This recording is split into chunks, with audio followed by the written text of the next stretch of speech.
What's going on, everybody, and welcome back to yet another edition of not only your favorite show, but probably the best show you watch as well. That would be the Hard Count. Hosting, as always, it's your boy, and then the man to my right, the man who, if we're being honest here, carries the show. Chill. Mr. CJ, how we doing there, boss? Because that's the important question that everybody else wants to know. That's what we're here for. Man, I'm doing well. Brother. Good weekend. Everything went swell. Season's right around the corner. About to be some games, preseasons this week. So I was about to say Hard Count. Hard Knocks tonight. Hard Knocks is tonight. Yeah, definitely gonna check that out on the Max. So it's a good weekend and good start to the week, man. How about you? How you been doing, man? You know, man, I'm chilling. You know, nothing been going on, nothing crazy recently. You know, just chilling. I just finished up my internship, so I got a little more time, you know, to myself until my final school semester starts.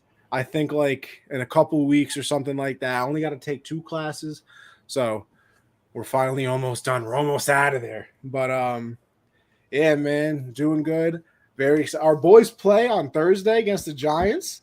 Yes, you know, invitational. Always running one against the Giants, Bill's former team, and it always seems to be like, it's like an invitational game. I actually went to one. I want to say 2000.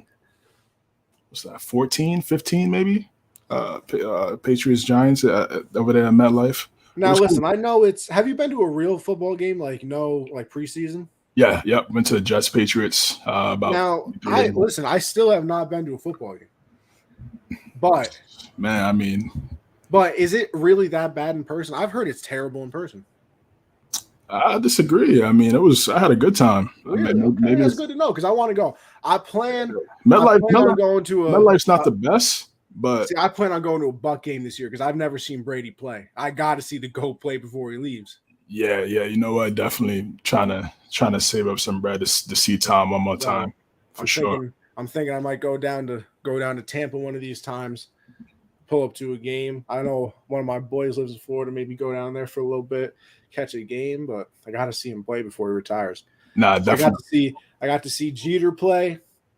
That man's on my wall to my left, and then I got Brady to the right. Got to make sure I see both of them. So. Yo, CJ, listen, this is a football show, but you're Mr. Basketball as well, and our fans know that. So I'm gonna pull up this comment. I'm gonna let you. You know, we'll go with that for a quick little second. You know, we do everything for the fans, CJ. That's a fact. Yeah. Randall Toppin, newly acquired Nick, Jalen Brunson. They were at hostels over here in the Bronx. About by train, maybe 15 minutes away on 149 in the Bronx. So. Yeah, they were here. They were playing against some guys that, some local guys that, obviously didn't make it to the A, but, still really good. And they slept on them, got complacent, lost by 13. I think it was a 110-97. Jordan Washington, dude from Queens. Shout out Queens. Dropped 40 on Randall. Yeah. Yeah, 40. He put a 40-piece on, and somebody else had like a 30-piece. Nah, not the McDonald's. So come on. Yeah, he was arguing with the pro-am coach. Just classic Randall at this point. But I'm not. You gotta take it with a grain of salt. Again, they sleeping on these guys. They're not really playing 100%, but it's expected. Rams in 4. Christian always pulling up with something. Well, listen. Let's get into it because obviously, like you said, this is the football show. And you know what, CJ? I know we're going to jump into the AFC West, which if you're going to say that that's not the best division of football, you're lying to yourself. And if you're going to say, to me, it's the best division, but sometimes I feel like the best division isn't always exciting. I think this one's exciting as well. But before we get there, and I know we mentioned it briefly in passing, so I kind of want to go over it a little bit. I think that this Hard Knocks is going to be very exciting. I really have a lot of faith in this Hard Knocks. Yeah, I saw a little preview of it. I don't know if you saw it. Did you see the little preview that I saw the I know that there's a clip of the 2 coaches arguing. I haven't seen that, but I saw the speech. I can't remember. Jamal Williams, is that who it was? Jamal Williams, yeah. Jamal Williams, a little teary-eyed, making a speech talking about last year. I think you got the clown people that are trying to clown him, be like, oh, you're a grown ass man playing football, you crying, like, all right, shut up. You've probably never been successful in your entire life. Exactly. But the fact, like, I feel like we're going to get a lot of that. It's Motor City, Dan Campbell. It's, if we're going to have passion like that from Jamal Williams, I feel like he might become a star of the show, because I feel like every Hard Knocks, there's one person that, the fans really take a liking to. And usually it is that underdog. I wouldn't say Jamal Williams is exactly an underdog. But they do have DeAndre Swift there. So obviously he's not going to, because he's a running back, right? Am I wrong? Yeah, running back. Yeah. That's all right. Good. I want to make sure. So obviously he's not the, the star running back of the team like Swift is, but he might be the person people fall in love with, because you show that type of passion. And, I feel like we always clown the teams that lose. And I feel like in some people's minds, there's always a thing of like, oh, they probably don't take this seriously anyway. That's why they're terrible. You don't get to the NFL. You don't have a solid career unless you're taking things extremely seriously and trying to get better. And no matter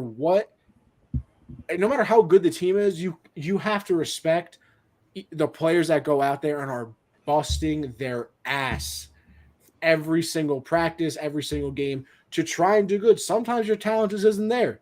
Sometimes talent isn't there. We obviously know some people are better than others, but I think this could be very exciting with Dan Campbell. If Jamal Williams is going to be like that, I know that there was a clip of coaches, talking crap back and forth, which I feel like we never really get to see, because I was listening to Pat McAfee today, and he was like, listen, people don't understand that, like, the coaches really talk to each other and talk. Like, we always see it between the players. Obviously, the famous clip of Hopkins and who was it, Hall? D'Angelo Hall, yep. Yeah. Classic. The classic clip of that, like, everybody knows the players talk to each other, but Pat was like, nah, bro.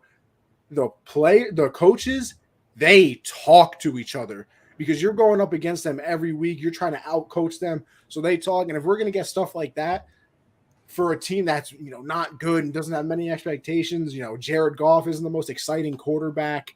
You don't even really think of star players on their team. I mean, at least when the Browns had it, it was Baker Mayfield and it was animated. Yeah, he's animated. You had the offensive lineman coach that we were talking about, the big gut saying Hut and stuff. That became a cult classic.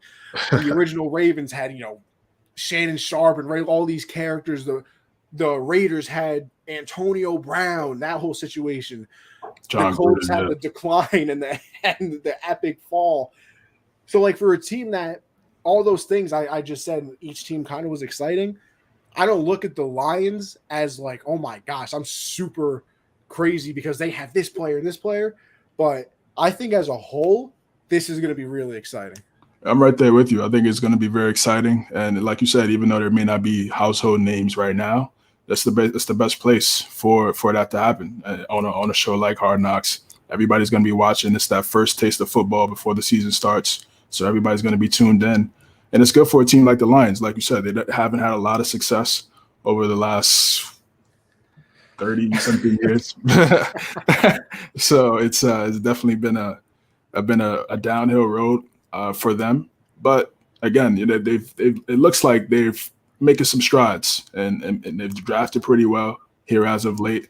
It seems to be they got the right head coach in there. They seem to buy into his system and his belief. As I saw him out there doing burpees in one clip last week with the squad. So it's I think that's great atmosphere. Great for them to get exposure. Jamal Williams, he's a guy that was with the Packers, and he was pretty. He has some pretty pretty animated post-game interviews, pre-game, pre-practice, post-practice interviews with the media. So he's well known as well, and that speech was definitely inspiring.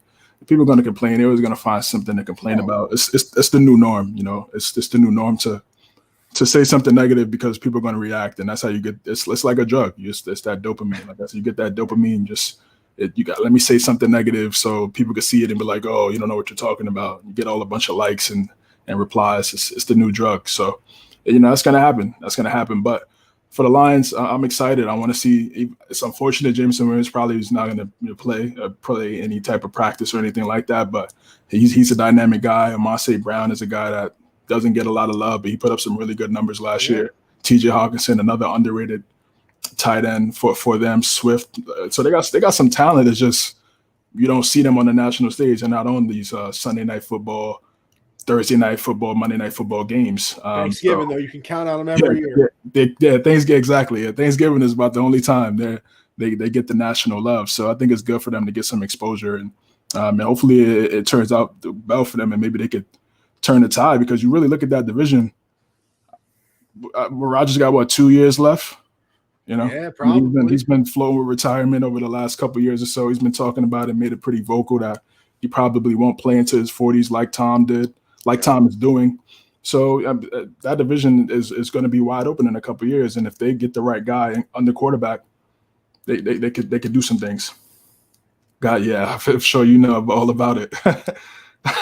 Christian loved Jared Goff up until that Super Bowl. 3 points, by the way. Just throwing it out there. Yes, sir. Just 3 points. That boy genius Sean McVay couldn't even score touchdowns, Christian. Yeah, that was a rough one, but they bounced back last year, so good. Well, all right, let's get into the the meat and potatoes, as some people would say, huh? I've been watching a lot of mob things, so I feel like that fits very well. The AFC West, the best division in football, like I said, the most exciting division in football, if you ask me. And we'll just go down the list here. CJ will start with the Kansas City Chiefs. Oh, hold on, I got it. Oh, you got it. I got it. Yeah. There we go. Listen, people, we do things live. He said, all good. We got ours. You did. You're right. What's going on, boss?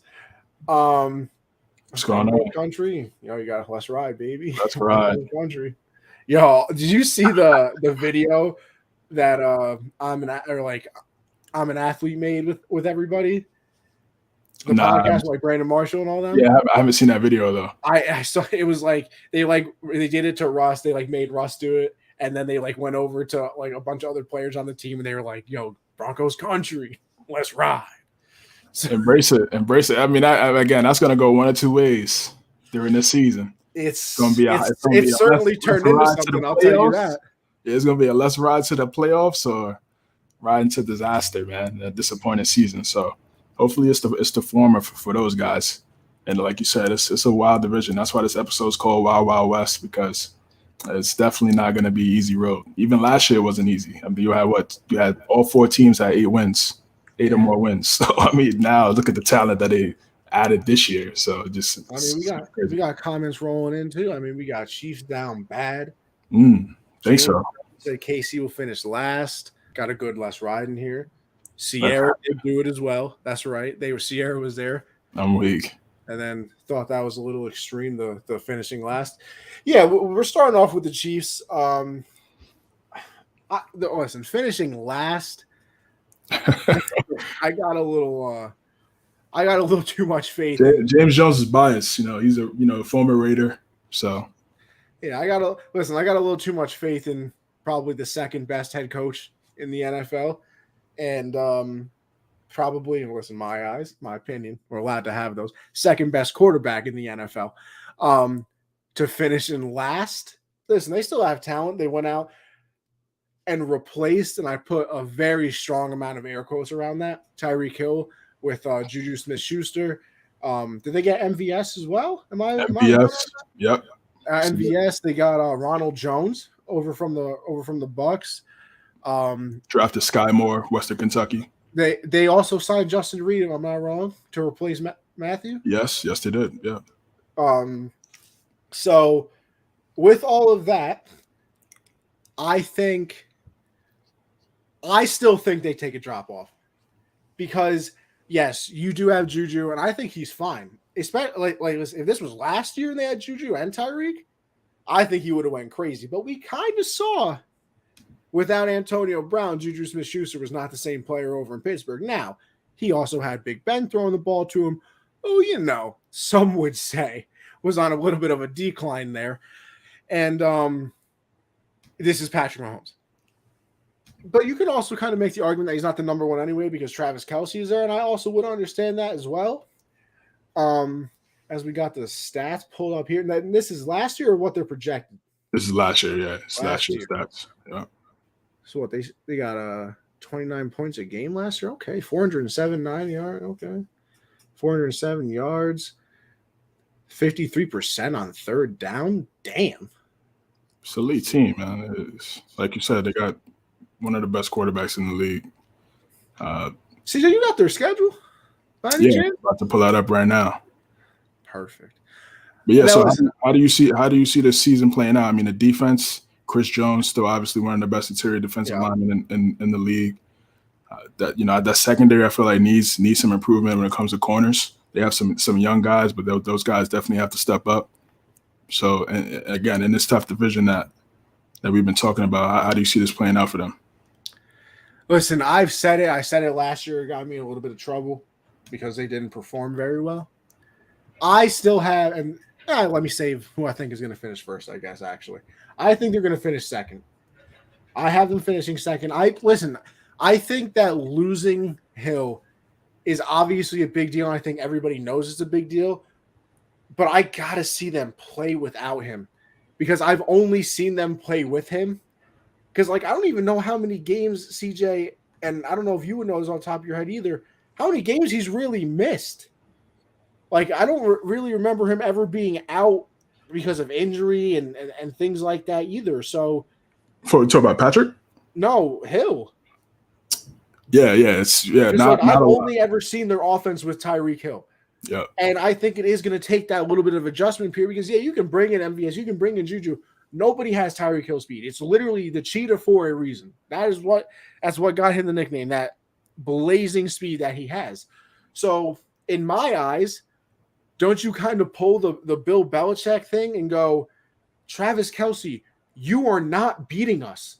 I'm doubling you on every play, and if Juju and MVS beat us the entire game, I can live with that. But I'm not going to live with probably the best tight end in football beating us every single week. I can't let that happen if I'm the coach. Because like I said, I can rest my head at night saying, wow, Juju and MVS really killed us.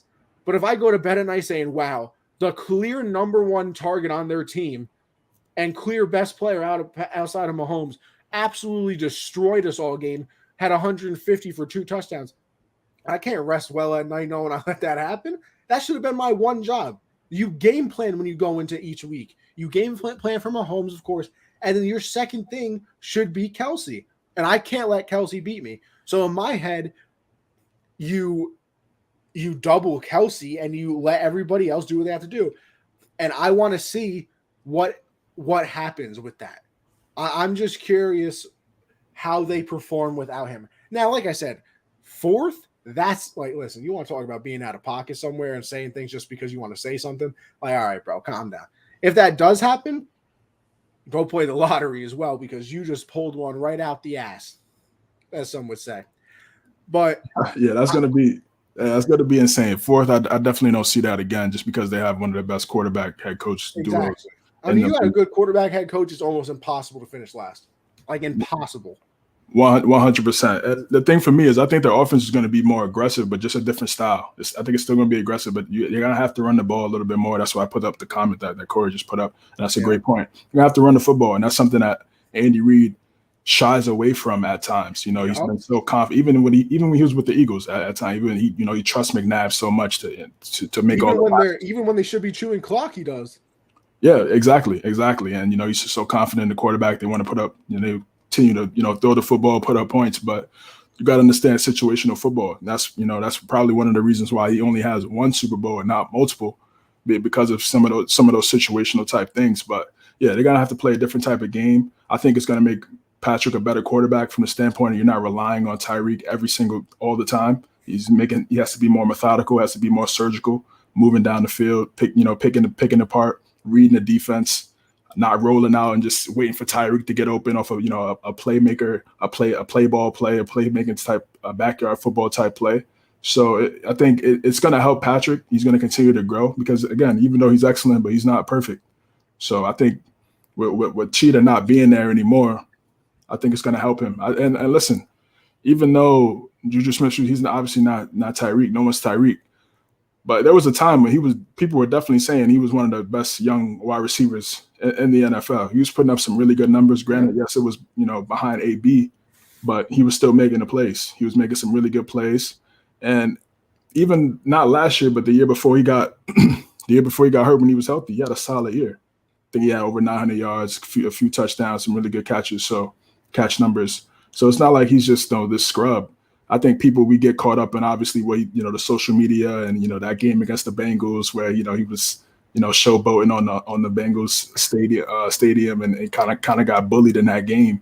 But he's still a talented guy when healthy, tough guy, willing to go over the middle, make plays, has the ability to get yards after the catch. And MVS is the same thing. He doesn't have cheetah speed, but he has really good speed. He made some really big time plays in Green Bay. Probably at times, maybe their second best wide receiver outside of Tay. So I think that the offense is going to be good, but again, Patrick's going to have to be a little bit smarter with the football, be more surgical, more methodical with the football. I'm not saying take less chances, but just understand what's happening during the play. Maybe check the check down. When maybe last year when you got cheetah in there, you wait a little bit longer and throw that 60-yard bomb.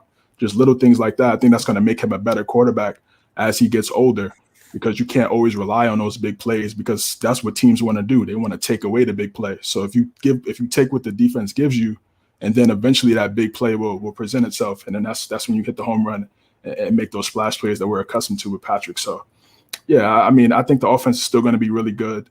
Again, that secondary is probably the biggest concern for me on defense, more than anything. I'm not really concerned about their offense. Linebacking core is definitely something that they're going to have to be consistent at as well. I think the defense, to me, when it comes to this squad, is definitely more. I don't want to say a concern, but something that I'm going to be looking at this season, because the division is just better. It's the other thing really good quarterbacks outside, in that division now. So it's not going to be a cakewalk like we're accustomed to seeing with the AFC West. See, the other thing that I look at too is, like I said, without Hill and they brought in new pieces. Like I said, MVS, Juju, Ronald Jones. These people have to learn the offense, right? Andy Reid teams are known for starting out good. That's what Andy Reid teams usually do. That's why last year everybody was like, hey, what's going on? And people said that they were going to miss the playoffs. I might have went there and said that only because listen, the Chief love ain't really there for me. Yeah, I remember that, man. We got the receipts though, but nah, go ahead. listen, I might have said it. I was like, chill. I might have said it. I'll say it again. But I wonder how they do start out the year, because like I said, Andy Reid teams usually start out good, but I wonder we got the schedule right here, man. Break it down. Slow because it's a new team, and then the rest of the schedule, you still got some games. I mean, even late in the year, you got to play the Chargers, the Rams, the Bengals, Broncos again, Raiders again, Broncos again. So playing in that division, it's going to be difficult no matter what. So if you start slow and then you're in a tough division, maybe that's how you fall into the second place, third place type of situation. Not that you're a bad team, but you brought in a lot of new pieces. You slip off the start. Maybe you go 0-2 to start the season, and then you're constantly in a fight from then on. So, because I mean, see, I kind of want to do this with you because I did it yesterday on Gen Z with Callum, and I thought it was I liked doing it. And I mean, there's not technically ever a guarantee in the NFL, right? But we went through some team schedule. We looked at wins that we thought were guaranteed, and then you can throw some other ones up in the air because, I look at the schedule. Those first 8 games are not easy games. Look, I look at the Jags. That to me, that's a guarantee. Yeah. The Texans is a guarantee. The Seahawks is a guarantee. I'll be real with you. I don't have much faith in the Titans this year. To me, that's a guarantee. So that's 4. I kind of want to say the Colts week 3 is a guarantee. Kind of. But even then, that's only 5 guarantees on the schedule. Yeah, that's what I'm saying. And then other than that, Cardinals are up in the air. Corey made a good point right here as well. He said they're not losing to the Cardinals with no D-Hop. Yeah, D-Hop suspended for the first 6 weeks. That should be a dub. It should be a dub. But yeah, I mean, these first 8 weeks right here, 49ers, we don't know what Trey Lance is going to be by week 7. Yep. But even still, Kyle Shanahan is a great play caller, and it's not really going to what they want to do isn't really going to change. They want to run the football and make you tired, and then continue to run the football and score and be physical. That that wasn't going to change regardless of who they had on the center. So that's not going to be. That's what I'm saying. That defense is what I'm looking forward to for the Chiefs. We know the offense could put up points, but being you're putting too much pressure on Patrick Mahomes and the offense to every single possession you got to get 7. There needs to be some times where the defense gets some stops. They get some some fumbles, some interceptions to make these scores a little bit easier for the Chiefs offense, because like you said, they have some new guys in there, and it's not just going to be as seamless as people may expect. But yeah, these first 8 games, I mean, you got Tampa Bay, Chargers, and again, listen, I mean, the Cardinals it's not a cakewalk. It should be a game that should win. Even Raiders, should they without Diop? Yeah. But Bills, Buffalo, that I think if they go 500, 4-4 in that first 8, could be in a good spot, because then on the back end, like you said, they got some easy dubs with the Texans and the Jags. And you got to try to see if you could sweep one of these teams in your division and try to split with either one or two, because sweeping that division is going to be so hard. It's going to come down to that situational football, brother. I'm telling you, it's going to come down to who's better situationally on both sides. So, that division is tough, and then they don't have an easy schedule either. So, I think last is a stretch. I think again, this is what people in the media do. They do it for shock value, and that's how people bring eyes to what they're talking about. So, cool little strategy, but. I don't know if they're going to go last, just because again the experience and they've had the most. They still have the most experience in the division. They've gone to the Super Bowl. They won playoff games. They won high pressure games. So I mean, I see it being difficult for sure. I think it may be a similar scenario like last year, where they may be 3-4, and people will start having some discussions. But I think they'll come around. Once they get the right, it only takes a calm win streak, 3-4 game win streak. Yeah. And you get the momentum going, and you can do your thing. I agree. I'm intrigued by him. I'm definitely intrigued by him. I'll tell you that. So it's going to be a very fun year for them. This damn FaceTime I'm getting on my computer right now. Like, what are we doing? Everybody calling the group chat. Come on, Pete. My own friends don't even know what I'm doing right now. Come on, what are we talking about? We'll go over to the Raiders. Yes, sir. I get one more phone call from this group chat. I'm literally going to lose my mind. To the Raiders. And obviously, their big offseason acquisition, Mr. Devontae Adams, comes over to the team. CJ, I know if I'm not wrong, I might be. You have a lot of faith in this team. Yeah, I do. I like this team. The one that I was shocked that they made the playoffs last year. Definitely didn't think that they were going to be a playoff team, considering everything that transpired with John Gruden and how that played out throughout the season. I think those guys came together and played inspired and was able to make that playoff berth. And it was a close game against Cincinnati. Just really went down to the last drive. Derek Carr threw a pick. That was the game right there. So, and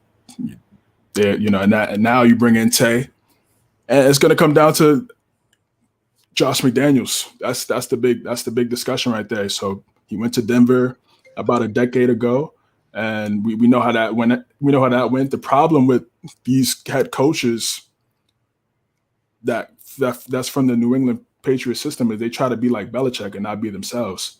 And that's not if you're not yourself, it's not going to work. You have to be yourself in any type of environment that you're in. You try to be like somebody else, the team is not going to respect you, and you're going to lose games that way. And that's why it really didn't work out in Denver. That's why it didn't work out for Matt Patricia and Detroit. And that's why it didn't work out for Joe Judge with the Giants, because they're trying to be Belichick and not the person that they are. And so now he has a second act, his second opportunity. As immensely a lot of talent around him on both sides of the football.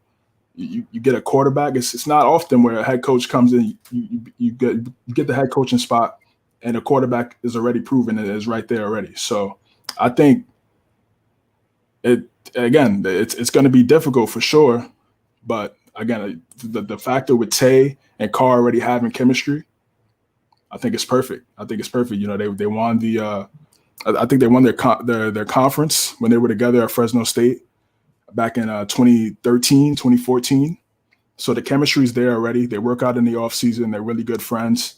I think it's going to be a great transition. I don't see him losing a step. Maybe the stats aren't going to be the same, and that's probably because they have some really good talent around them.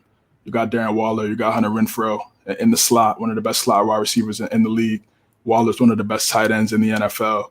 You have Kenyon Drake and Josh Jacobs in the backfield. There was some talks about Josh Jacobs potentially maybe asking for a trade. We'll see what happens with that. But I think he should stay. I mean, it's a great opportunity. And run him. And at the end of the day, you only see but so few of quarterback. I mean, premier running backs where they're the bell cow. You see a running back by committee nowadays. So if I was him, I would stay.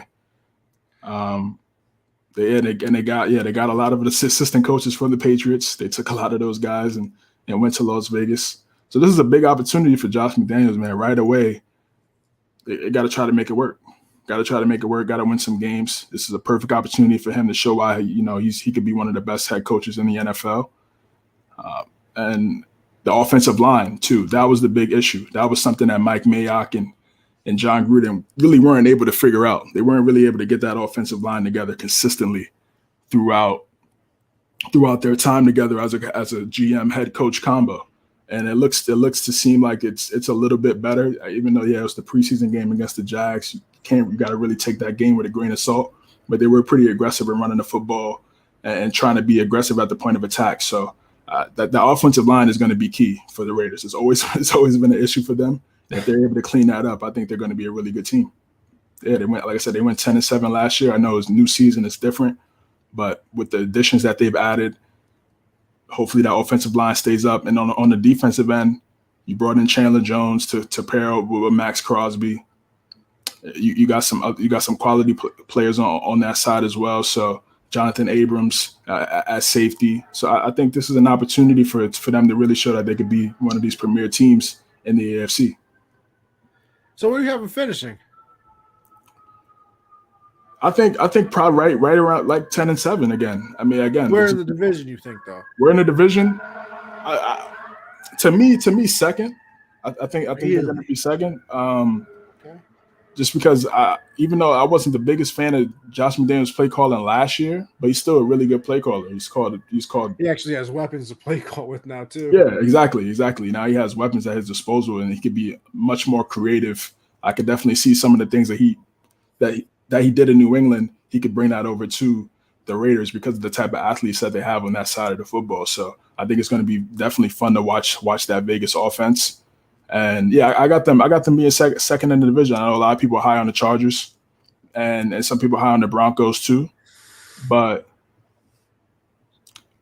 like I said, it's going to be close. It's not going to be a scenario. I think it's going to be it could be 11-6, 10-7, 9-8, 9-8. It could be something like that where it's really going to come down to a game or two, whether it's a divisional game or a game that a team like we're talking about where we're saying this is a guarantee, but they lose. And it'll be like, oh, well, if they would have beat this team, they'd be in the playoffs. If they hadn't lost to this squad, they wouldn't have to worry about, a scenario at the end of the season where they have to win and then three other teams have to lose in order to clinch. So I feel like that's what's going to happen with this division. Scursey got the Raiders last. It's possible. Like, I'm not standing on the hill saying you're wrong because again, like you're not willing to die on that one, huh? No, not at all. I mean, of course not. Like, of course not. Just, again, like I said, it's going to be a tough road for all four of these teams because not only do they have to play each other, they have to play some tough teams on their schedule outside of the division. So, and you got to, and when you're playing those games, yeah, you got to be in the moment, but you also got to think about what the Chargers and the Chiefs and the Broncos, what they're doing, how they're playing them. You got to look at their schedule too and look at their games after the game and make sure you do what you do on that Sunday and take care of business. So, again, with that being said, I think they're going to be second in that division. And I like this team, man. I like this team. I think Adam Tay is a big factor. You need that wide receiver one, that X factor on the outside. That's exactly what he does. And I don't see it being a struggle because him and Carr have chemistry. They played in college together. Yeah, I do like what they did. I like it. But I do tend to agree with my guy, Mr. Matt over there, Mr. Cheesehead. Listen, I just have a lot of faith in the Chargers. I think I like Russ more than most people do. I know the whole thing is let Russ cook until week 6 and blah, blah, blah. Everything goes down after that. I think they're going to be pretty good. I just think I got a lot of faith. I do. Like we talked last year, right? That every single team in the NFC West might make the playoffs. And then we found out the Seahawks weren't very good. Well, I mean, but you got to remember Russ got hurt. True. They were in playoff contention. Other than that, I mean, it was pretty much looking that way. Like, this really is the division. If it's ever going to happen in NFL history with the new, obviously it couldn't before, I don't believe, but with the new playoffs, this could be the one. And I have them finishing last, but like you said, it's a last where they might go 9-8 or 10-7. Like, I don't know if it's literally mathematically possible for all 4 teams in the division to win 10 games, but if it's possible, I could see it. Because, I mean, look, you go through the guaranteed, kind of win things that I did before. Like I said, I'm low on the Titans. I give them 1 there. Houston, I give them 1. The Jags, I give them 1. Steelers, I'm not a fan of the Steelers this year. So I'm giving them 1 there. I mean, I don't know if I said the Seahawks. I hope I did. But if I didn't, Seahawks. So, I mean, you're looking at, once again, like what, 3, 4, 5 at the most guaranteed wins with a big air quote around guarantee because nothing is. Right. And then after that, it's like, are you going to beat the Chargers twice? Are you going to beat the Rams especially in it's an away game for the Raiders. Patriots, obviously, Bill knows McDaniels pretty well. I would hope at least. The Saints, a lot of people have – I listened to Ian Rappaport today. He was like, the amount of talent that this team has is actually, like, very underrated, and, like, a lot of people are picking up steam that they're going to make the playoffs. So is that game all of a sudden a lot more difficult than some people might have originally looked at it as? Possibly. Yeah, that's a tough game. So, like, yeah, Devontae is great, and he obviously does do a lot for them because, I mean, now you kind of got what – you can't say what the Patriots had, but it's like a weird version of it where they had somebody in the slot, would have been their Edelman, who's I can't think of his name now. Hunter Renfrow. Right. Yeah. Then you have their version of Gronk. Listen, I'm not comparing the players. I'm just, saying. Yeah, I get what you're saying, bro. Yeah, you got Darren Waller. And then, honestly, the Patriots never really had a number 1 wideout receiver on the end. I mean, unless – no, I lied with Randy the 1 year. It's like a Randy Welker, Benjamin Watson type style that you got there, right? So, like, listen, all of a sudden it's not – and last year Waller was hurt a lot, so he stays healthy. Now you actually do have to worry about Waller and Renfrow because I don't think a lot of people saw Renfrow for what he turned into last year. People weren't expecting that. He was a lot better than people thought he was going to be. So, this is going to be a very good team, I think. And obviously, me and you, I think, CJ, have more faith in Derek Carr than a lot of people do as well.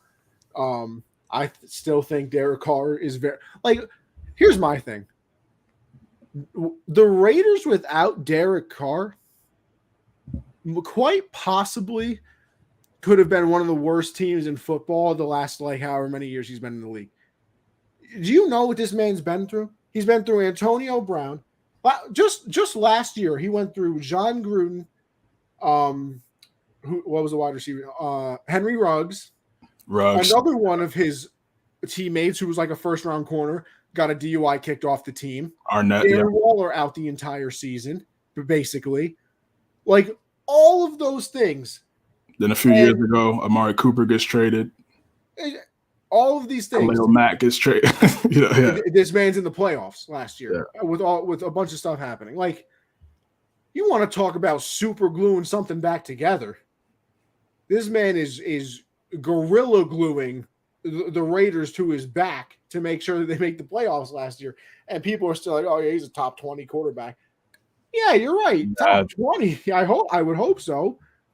Like, I put him like 11, 12. 11 sometimes. 11 and 12 sounds about right. Maybe 10. Maybe right there at 10. I see Corey says right. He says 7 and 10. 7 and 8 seems fair. I don't know if you mean 7 and 10 or 9 and 8. But yeah, Carr's good. Carr's good. I think he's really good. He's had a situation like you said where a lot hasn't been great around him throughout his time as a Raider. He's been through how many head coaches, how many offensive coordinators. So, and he seems to be the only constant. Remember that 2016 year where they were really playing great football. He, fractures a bone in his leg, and he's not able to play in that playoff game. So, he's good. He's good. Is he as good as some of those other guys? Not yet. But if he could win a Super Bowl and anything could change, like I said, people had different opinions on Stafford before he won the bowl. So if he's able to do similar to what Stafford did, go on a great playoff run, the narrative changes on him. So 7 to 9 wins seems like a good range. Again, like I said, I can't disagree just because of how difficult the path is going to be. I just look at the head coaches. I look at the quarterbacks and I look at the head coaches. To me, it's Reed, obviously. And then you got to put McDaniel second, just because even though he doesn't have a lot of head coach experience, he still has a lot of experience in coaching, playing in high pressure playoff games in the playoffs. All right. So yeah, kind of be right back, guys. But yeah, he still has a lot of high pressure playoff moments in the playoffs as an offensive coordinator, playing with Brady, situational type football. So I mean, I would put him second, and then third and fourth would be Staley and Nathaniel Hackett, just because even though Staley, I like his aggressiveness where he goes for it on fourth down at times, and he believes in his offense to make those plays situationally. But I think there was some other times where you got to be smart and maybe punt the ball at certain moments, maybe take a field goal there to keep the lead and make it a 2-possession game. So I mean, that's why I'd probably go McDaniel second. So that's why I see it that way when it comes to I have the Raiders being second in the division, because of course is Carr better than Herbert and Russell Wilson? Absolutely not. Hell no. But it's not just quarterback. It can't just be the quarterback to win. You got to have other factors, and obviously head coach is the main thing. And I think McDaniel's in this second stint as being the Raiders head coach, I think he's going to be successful. My bad, people. I had to be on cat duty real quick.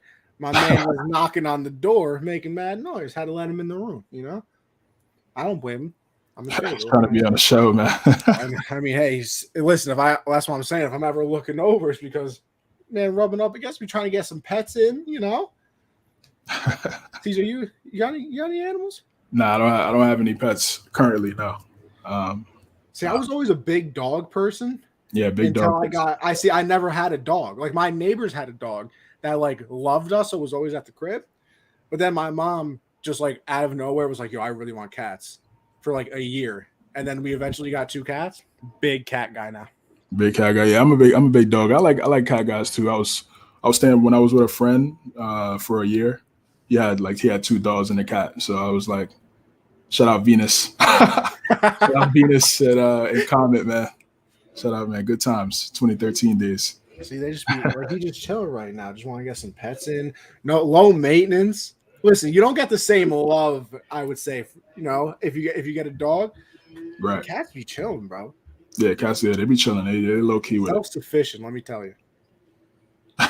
Self-sufficient. But yeah, no, listen, I think the title of the episode is just good because it is the Wild Wild West. Like, we can sit here and like it's our thing, and I put media lightly because obviously you know what we're doing, but this is what we're supposed to do. We're supposed to act like we know what's going to happen and then tell you like this is what's going to happen. About I don't know nothing. I could say the Chiefs are going to go 16-0, and then all of a sudden, week 1, Mahomes gets hurt. They go 0-16. Then who looks like the idiot?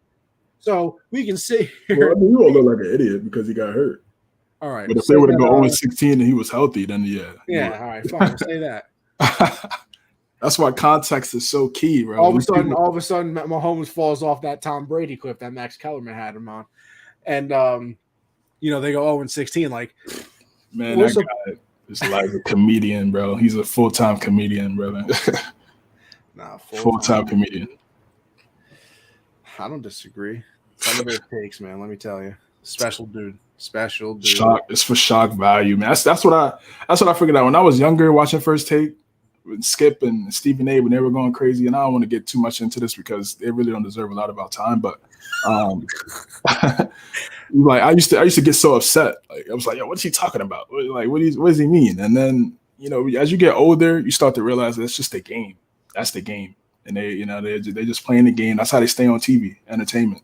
And if you got to sell out a little bit with a horrendous take, like takes plural, like what they've done over the last decade or so, then if that feeds your family, then so be it. But that's not my style. I got a different type of style. So we'll see if my style, works in the long run.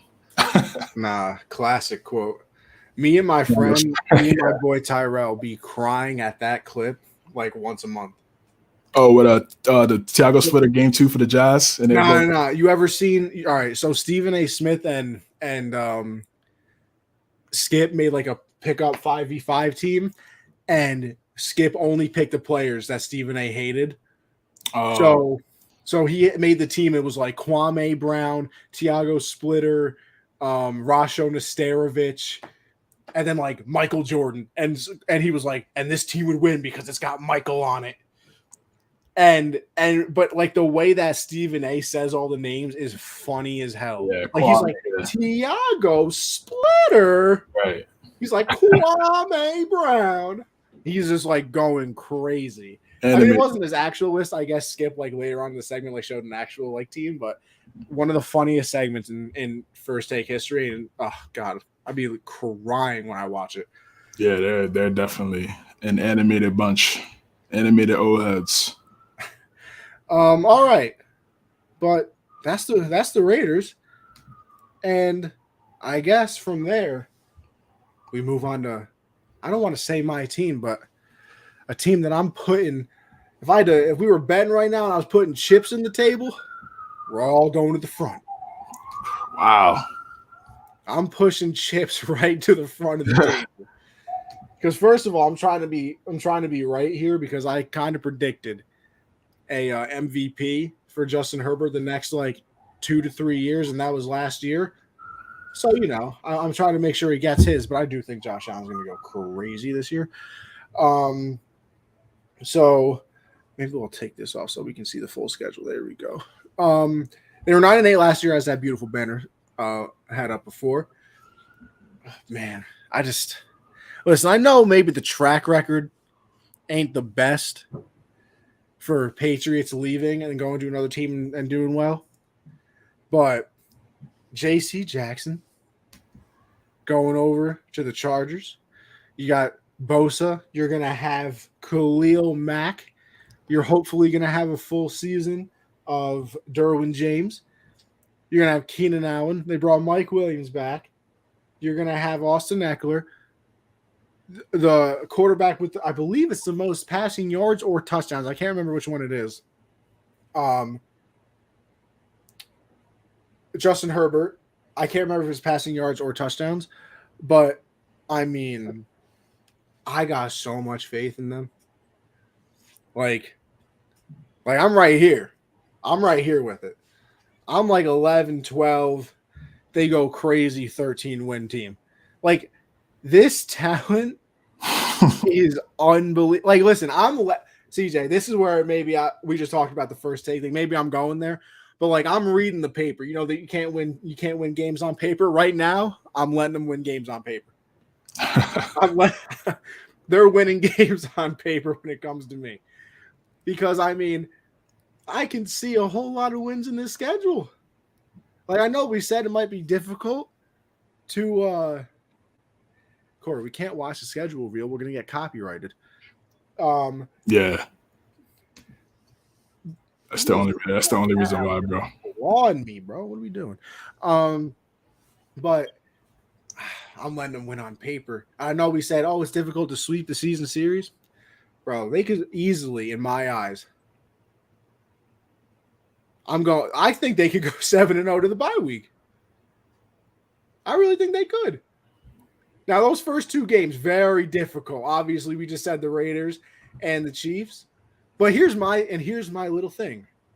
Both of those teams brought in a lot of new pieces. At least the Chargers' new pieces is like Khalil Mack, J.C. Jackson. It's not your entire receiving core when it comes to the Chiefs, and then adding in a number one target like the Raiders, who it's going to take a little bit to get comfortable. I mean, I know Carr and what was it, high school and college they played together, or was it just college? Just college for Adam. College that they played together. So I mean, I'm looking 7-0 going in the bye, or like our good network here. I'm saying 5-2 at the worst going in the bye. After that, you destroy the Falcons. I think you beat the 49ers. I mean, I'll give a split with the Chiefs. They deserve that respect. I say you beat the Cards. Even if I give a split to the Raiders, I say you beat the Dolphins, you beat the Titans, you beat the Colts. I say you probably lose to the Rams. And then I can see a win against – like, I'm telling you, I am letting them win on paper. All right, man. I mean, listen, again, they're extremely talented. All the names you went off with. Derwin James, obviously one of the best safeties in the league when healthy. Herbert, excellent quarterback. No doubt about it. One of the best in the league. Going to be really good for a long time. Is this the year we finally get to see him in the playoffs? I hope so. I hope so. I hope so, because we saw what Allen and Mahomes did in that divisional game. That game was magic. So if he could get a taste of that, him and Burrow, and a tight matchup. If we get Burrow, Herbert, and Mahomes, Allen for a AFC conference championship game. Broncos is next, boss. Don't you worry. Yeah. We're about to dive into the Broncos right after this, Tony. Appreciate you stopping by, man. So if we get that, like I said, if we get Herbert, Burrow versus Mahomes and Allen or whatever, however that interchangeable, that's the NFL's dream. These AFC playoff games are gonna be out of pocket. Like, you could really see a first round matchup of like Bills Chargers on accident. Very possible. It's very possible. I think the worst playoff game is going to be whoever plays the winner of the AFC South. I think that's the worst playoff game, because I think whoever plays them is going to they're smacking them. Yeah. The West will destroy them. The East will smack them. Like, Herbert is the favorite to have the most passing yards, plus 625. Yeah, I mean it's no shocker there. Again, the guy's extremely talented, man, and Keenan Allen, Mike Williams. Those guys are, they don't get a lot of praise, but they're really good. Keenan Allen's really underrated. So underrated. When we talk about top 5, top 10, whatever wide receivers, some people mentioned, not one time as he mentioned. Yeah, he doesn't get a lot of the credit that he should. He's very consistent. He's been doing this for a very long time, and Mike Williams really came into his own last year. There were some questions of could he stay healthy? Could he be that number 2 guy? Could he start to make plays? And that's exactly what he did last year. He played phenomenal. I mean, CJ, I just looked up Keenan Allen real quick. Yeah. I looked up Keenan Allen real quick. Sorry to interrupt you. Mm-hmm. I mean, we're talking 102 for 1393, 97 for 1196, 104 for 1199, 100 for 992, 106 for 1138. I mean, what are we talking about? Yeah, he doesn't make the he doesn't have like the super splash plays, like Tyreek and like Justin Jefferson and those guys. He doesn't have those crazy spec catches that may make it on sports. Third down though, I want nobody else. Yeah, for sure. Third when it's third down, 3rd and 7, 3rd and 8, you need a reception when it's time. Definitely, he's one of those guys that you're going to rely on. And Austin Eckler too, excellent running back out the backfield. The ability to catch the football and run between the tackles, really good, man. All-purpose back, all scrimmage back. I think he's quintessential to this offense. And like you said, the defense, J.C. Jackson, you need to shut down corner in that division. No doubt about it. Who they draft last year? Asante Samuel Jr. Asante Samuel Jr. Yes, they did. Yeah. Woo. So yeah, he's coming to his own his second year in the league. Brandon Staley, he's this defensive guru. Remember, he was coming from the Rams, and he had it all figured out. And so this is what I mean. It's going to come down. It's going to come down to him, man. It really is. Like I said, it's going to come down to situational football. I know I've said it maybe like 10 times in 55 minutes. That's right, though. Yeah, it's these close games, and the Chargers just historically, and I don't want to group all the past Chargers, but even we saw it last year. It was Raiders versus the Chargers, and I think a lot of people picked the Chargers to win that game. And Herbert, he put the team on his back. Don't get me wrong. I mean, multiple fourth down conversions in money time. That was the game of the year until the Bills and the Chiefs played the game of the history. Definitely, they played out, and even their game against the Steelers, I think a few weeks before that game, on Sunday Night Football, was a great game with the Chargers. So yes, yeah, it was a good game. It was a really good game. So again, like, can they stay consistent? That's the thing. That's my only thing. It's not talent. The talent is not the issue. Like you said, you named off all those guys that they have on their roster on both sides of the football. It's gonna be that you could put that roster up with anybody in the NFL. But can they stay consistent on a week-to-week basis? Can they beat the teams they're supposed to beat? No L's to the Texans when you're supposed to clap them by 35. Yeah, even the Patriot game, like they should have won that. They could have won that game. Definitely lose to teams like the Texans. Like, yeah, that's what I'm saying. You can't lose those type of games. Smacked. Yeah, like they got bodied in that game. Exactly. And you just can't lose those type of games, especially this year. So if the consistency is there from all 4 phases, because offense, defense, special teams, and coaching, then they should be good to go. I'm not mad at your 11 to 13 wins. If they play how they're supposed to play, if they play how their talent is every Sunday, then I could see that. But I just haven't seen that. They've been talented for a long time. I understand that as well. It's like you and the Raiders. I can see where you're coming from too, but it's just like, damn, is it going to happen? I feel you. The Chargers have some talented teams over the years. Talent like LT in his prime, Gates, Vincent Jackson, RIP, Malcolm Floyd. It's not like, Phillip Rivers was throwing 4,500 yards a season. It's not like they had, poverty teams. Like, but the thing was, they either start hot and end the season cold, or start cold and end the season hot, but messed up in the beginning of the season, so they couldn't make the playoffs. Like, remember a few years ago when they missed like 6 field goals to win the game? This is what I'm saying. Like, so I want to see Herbert in the playoffs. I want to see him battle against these guys that we talk about, Allen, Burrow, because all those guys have had playoff success. So I want to see him get to that point. So it's not a discussion where he's good, but he can't get to the playoffs like Burrow and Mahomes and can I tell you? And people are going to do that if he doesn't perform, if his team can't get to the playoffs. Let me tell you and I'm not even lying right now, and it's based off of purely my expectations, which is why I'm saying this. My preseason biggest disappointment in the NFL would be if the Chargers don't make the playoffs. That's that's what I am. That would be my biggest. Anything else, I think that would be my biggest preseason disappointment over any other team. I swear on my life. Yeah, I mean, I'm right there with you, bro. I'm right there with you, man. They have everything. They have everything. Khalil Mack, Joey Bosa. Like, come on. What are we talking about here? You said who again? I said Keenan Allen, Mike Williams, Austin Eckler. You got a top 5 quarterback in many people's eyes. You got the best safety in the league, possibly in a lot of people's eyes as well, with Derwin James, at least hybrid safety. I mean, you got a corner who the last 2 years on the Patriots at least was a dog, unless he went up against Stephon Diggs. But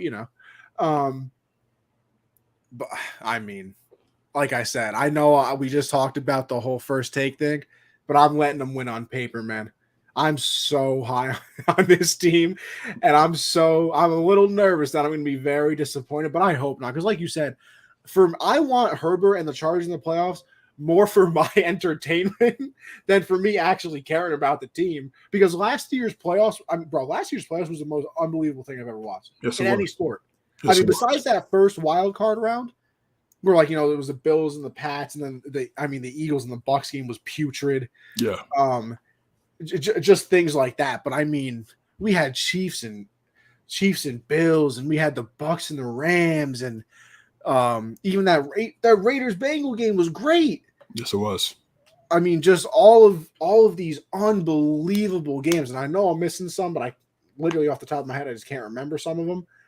Hey, 49ers Cowboys. 49ers Cowboys, 49ers Packers. Yes. Yeah.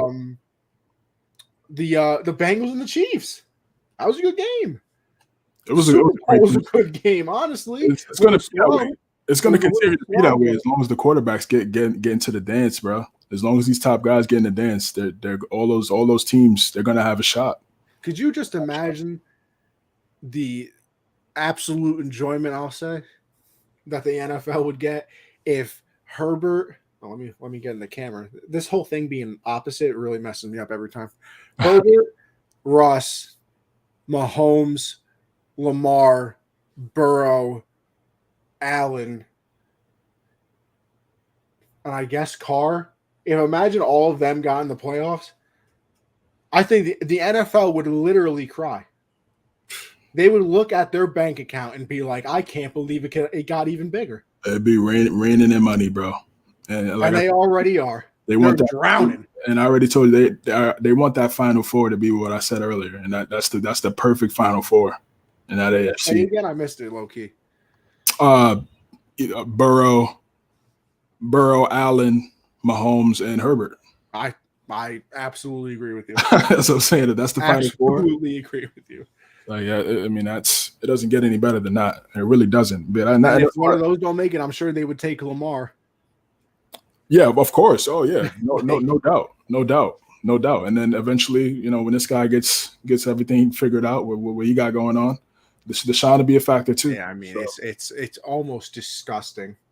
Yeah, how good the AFC quarterbacks are. Yeah, it makes me want to vomit slightly because I don't have one of those. Yeah, it's there. Mac's not there. He's definitely not at those guys' level, but we'll see that. Huh? What happened? We're on our way.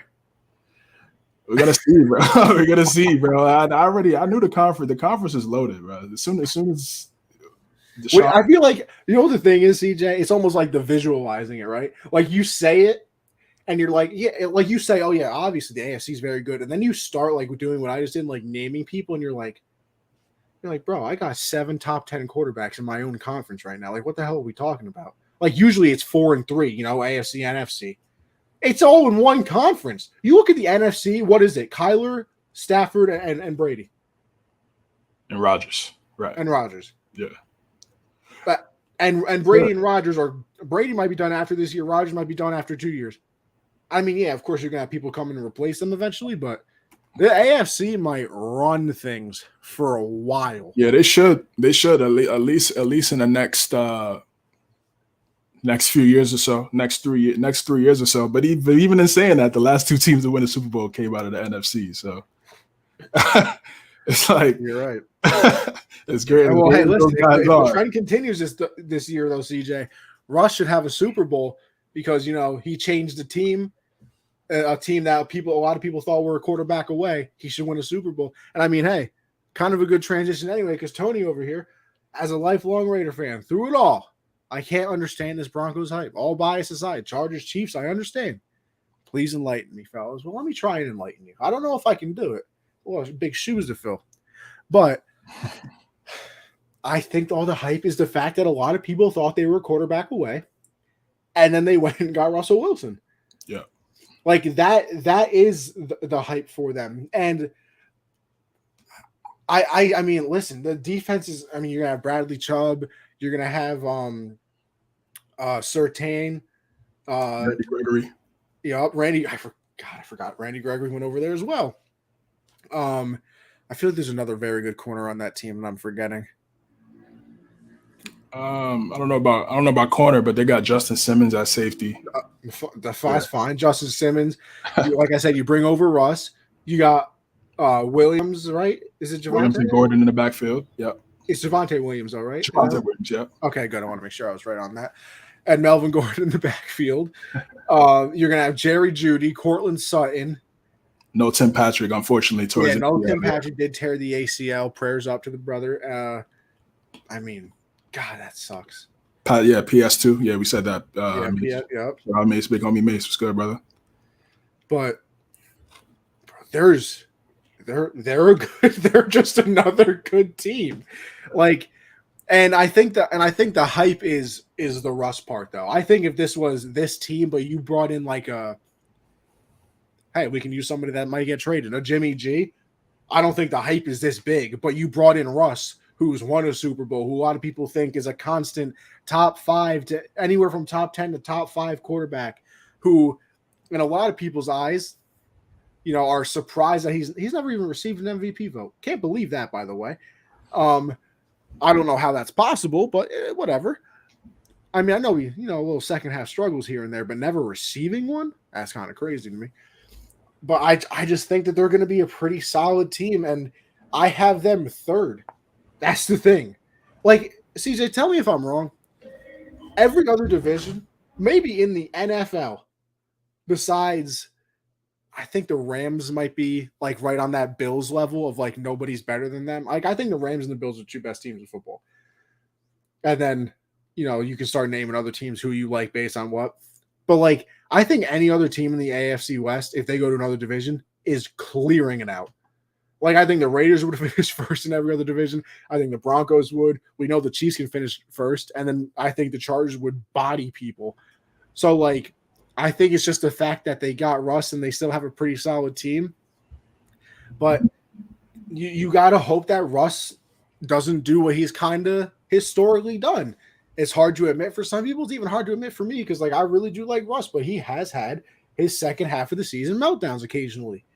So, you let Russ cook, and then all of a sudden, like week 7, 8, 9, it's like, why is he throwing 200 yards and a touchdown and 2 interceptions? Like, what happened the first 7 weeks of the season? You were throwing for 350, 5 touchdowns, and like no interceptions every game. Like, well, how'd that switch flip so quick there, bud? So if that doesn't happen, you might have something. And here, let me tell you why, CJ, I don't think it does happen. We talked about let Russ cook, and they do it, and then he kind of falls off. But he hasn't had a run game in Seattle since Lynch. They have not been – and that offensive line is awful. That's exactly where I was going to go. Like, their offensive line in Seattle was disgustingly bad. So, yeah, maybe those first 5 or 6 weeks, he can run around and cook, because by the 7th week, he's like, bro, the leg, dead. My ribs, crushed. My throwing shoulder, a little sore there, guy. So, and the defense recently hasn't been good either. I think this defense is going to be good. So maybe he's not in a shootout where he has to throw the ball 50 times every week. So I have them third with the asterisk of they could finish last or first. Like I said before, CJ, these have all been good conversations with us, but we're all grasping at straws. This is the one division I think everybody in football is grasping at straws. If you have listened to any expert or any knucklehead like me, not CJ. CJ knows what he's talking about. Talk about the AFC West, and they're like 100%. This team is finishing there. You're lying to yourself. You're lying to yourself. I'm sorry. I hate to call you out, but you're lying to yourself. Yeah, they usually do. And like two key things for Denver. It's offensive line. That's so essential to this team because Russell Wilson was easily one of the most sacked quarterbacks in Seattle over the last 3-4 years. Then the numbers were crazy. And that's even with him being a mobile quarterback, he was still getting sacked. As some people said, he held on to the ball too long, tried to make plays downfield, and that's why. Okay, sure, that's going to play a factor into some of those sacks, but to the number that it was at over the last few years, I think it was more about the O-line than the other part of him holding the ball too long. That's going to be a factor, and their offensive line is better than Seattle's. It's not. It's a top 10 in the league. I wouldn't go that far, but it ain't 32. Right, exactly. If it's somewhere in the middle of the pack, with the running game that you talked about, with Javonte Williams taking that next step, and Melvin Gordon being there running back by committee, I think that's an excellent running back duo. And you made a good point as well. They really, in Seattle, they didn't have that type of consistency at running back throughout the last 5 years or so, 5-6 years in Russell Wilson's time as a Seahawk. So I think let Russ cook. To me, it's not him throwing the football for 500 yards in a game. To me, it's more about having a balanced offense, having more control of the offense, being able to dictate things at the line of scrimmage. See, I think Connie stepped away real fast. He'll be right back, guys. But yeah, for Russell Wilson, like I said, having more control at the line of scrimmage and having that young rookie head coach, and Nathaniel Hackett, that's gonna play a big factor. And I think their duo and how they mesh and their type of relationship is going to be key, man. It really is. It's really going to play a part in whether or not how successful this team is going to be, because they do have some talent. Jerry Jeudy now has a competent quarterback now, and he could show his talents. I think he's an extremely talented young wide receiver. They lost Noah Fant in that Russell Wilson deal, so we'll see how they replace him. But I think you could be able to replace him with a quality guy. Cortland Sutton, again, a really good wide receiver. I watched him at SMU. He made some big time plays, and now he has an opportunity. Let me tell you something, CJ. This cat unplugged the whole mic setup, bro. That's crazy. Man's rubbing up against it. They like the scratch on the face, knocked the whole thing right out. That's great. I know you were talking about some great things. Don't worry, I can still hear you.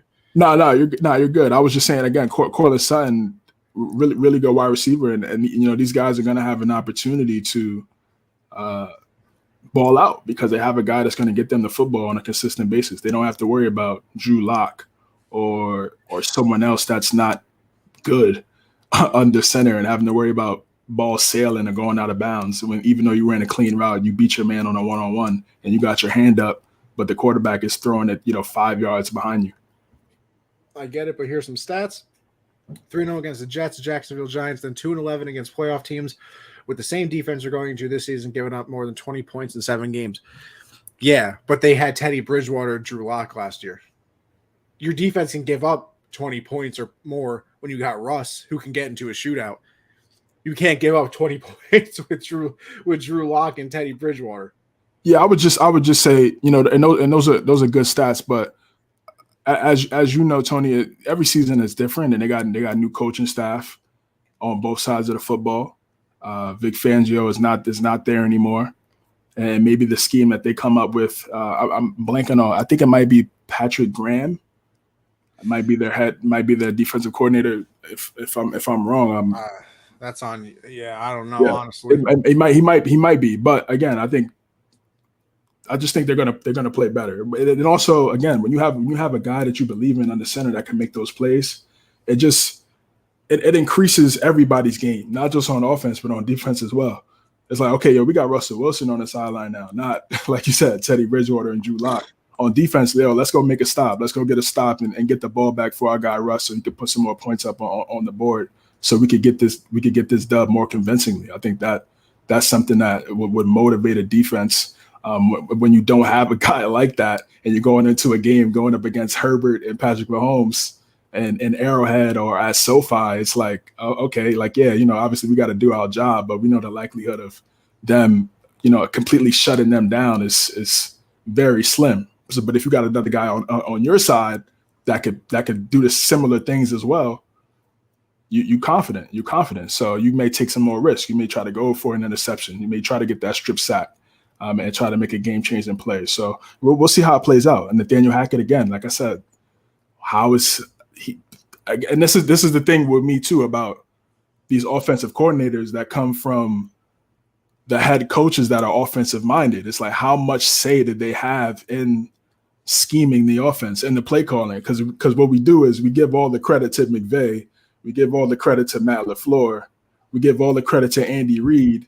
Yep. And then when they become, and the offensive coordinators, Kevin O'Connell, I'm blanking on Nathaniel Hackett, and these offensive coordinators. Eric Bieniemy might get a job next year, depending on what happens and what spots may be available for him.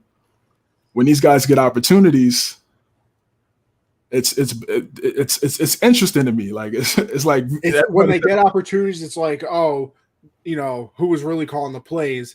And then when they don't get opportunities, it's like, how are they not getting an opportunity? Yeah, so it's weird. So we'll see if Hackett he has a coaching background. his father was a longtime coach, I believe with the Packers, and he's has a lot of success. His dad had a lot of success, and now he has an opportunity now to a great opportunity. This is the best opportunity to have. And a lot of these head coaches, like look at Dan Campbell. Like Dan Campbell went to a situation where Jared Goff is his quarterback. Like. And like again, I don't want to get on Goff, but it's like he's not that guy. Your first a lot different than getting Mahomes as your quarterback in his second year, like Andy Reid did. Yeah, exactly. Like your first stint as a head coach in the NFL, you got Russell Wilson by your side, like that. That just your confidence is through the roof. You have LaFleur. Exactly. Aaron Rodgers, LaFleur, same thing. You have this and McDaniels with Arians got Brady. Exactly. And this is what I mean. Like your confidence is just, it increases and you have so much belief in what you do and how you scheme a game and how you call a game. So I want to see what happens with that. And then again, this is another point I want to make. And this is what Hackett and McDaniels. Okay, you're a great play caller, but are you a leader of men? People really underrate that factor as being a head coach. Like you're not just being the head coach of the offense anymore. You got to get 53 guys together on Sunday to make it happen at 1:00, 4:00, or 8:00. Like that's your job now. Is can you get 53 guys inspired, ready to go on Sunday, execute and do what you need to do. It's easy to do that when you just call in the offense. When you're just in the offensive room, that's easy. You're doing it's light. Then you got to go to defense. You got to go to special teams. You got to worry about guys getting hurt. You got to worry about guys that may have some attitude problems, and you got to figure that out throughout the week and make sure they're doing good. You got to be head coach is not an easy job. You got to be therapist, play caller, you said type father figure in some instances. Yep. Like it's a definitely a difficult job to have when you get that opportunity, and that's why some of these guys fail. So I know all of these teams are extremely talented in this division, but it's going to come down to those little things, details. It's going to decide who becomes the victor, and that's why for me, I got Chiefs, Raiders, Chargers, and the Broncos. And I got Chargers, Chiefs, Broncos, Raiders. Okay. And we're both guessing. And by a win or two between all four. Oh, yeah. Nobody's running away with division. Yeah, I'll tell you that. Exactly. Well, listen, everybody. I think we've done it. Talked a little Hard Knocks to kick the show off, which, by the way, is out now. 10 Eastern it came out. So after we sign off here, go watch a nice episode of Hard Knocks. Obviously, next week, CJ, I imagine me and you will break down the episode of Hard Knocks, see what we like, see what we didn't like. Went over the AFC West, the best division, had some great conversation in the comments. Appreciate everybody. Tony, Corey, Unwrapped, obviously. Matt was in here. If I miss anybody, Christian was in here, of course. Rams in 4. But with all of that being said, I'll swing it over to CJ. He'll let everybody know where they can find him, and then I'll finish it out. Yes, sir. Also, again, if you're watching on YouTube, make sure you like and subscribe. Unwrapped Sports Network YouTube channel. Hit that notification bell as well so you find out next time we go live. If you're new to the channel, if you're new to the show, we go live on Tuesdays at 9 p.m. Eastern. So any time for all your NFL coverage throughout the season, definitely look for us. Playmaker, appreciate you, man. Thanks for stopping by, brother.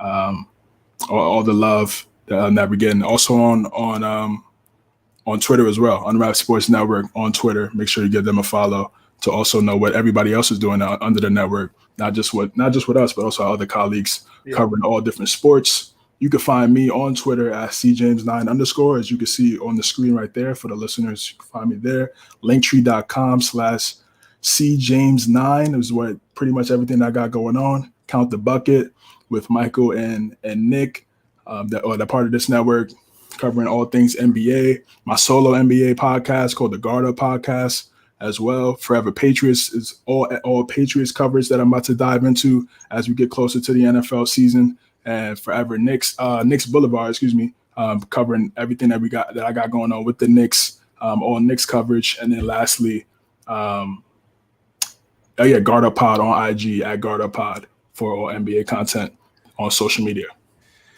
USN country, let's ride. Fact. Look at CJ, busiest man in sports out here. As for me, Anthony Conover _ on Twitter for all my thoughts on everything.